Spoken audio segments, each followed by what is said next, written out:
What is your next hope of trying to prevent some of these radical changes that are being proposed around the country? I'm not going to give up hope that something will happen, but I will tell you that Fair Fight was born of a time when we knew nothing would happen at the federal level, and we were able to mitigate voter suppression across 20 states, in part by raising awareness amongst voters. As Lieutenant Governor Duncan said himself, right now these bills are trying to solve a problem that they have yet to identify. This is not about protecting the right to vote. In the state of Georgia, the Secretary of State and the governor spent great amounts of time in their political reputations defending the integrity of our elections.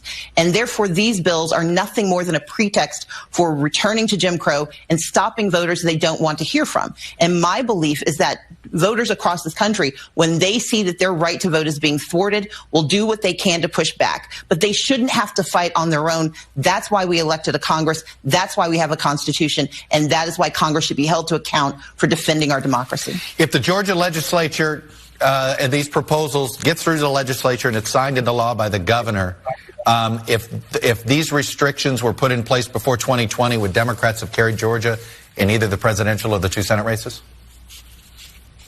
I will tell you that we would have worked just as hard to eliminate those acts of voter suppression as we did to eliminate the ones that existed in 2018. We were able to mitigate that harm in 2020, and we will continue to fight. The reality is voters, when they see that people are attacking their right to vote, we respond, and we respond with a fury that is born of urgency.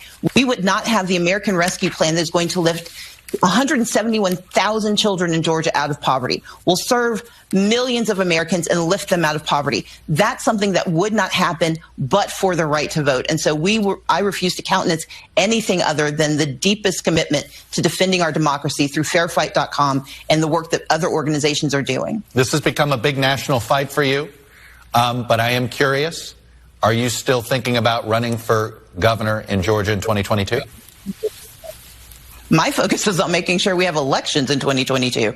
And that means that we have to defend our democracy against all enemies, foreign and certainly the domestic enemies we see permeating and unfortunately populating our state legislatures, fighting hard to restrict access to the right to vote, trying to make certain that people of color and young people cannot participate fully in our democracy, which is the least patriotic thing I can imagine in this moment. And if we do have elections in 2022?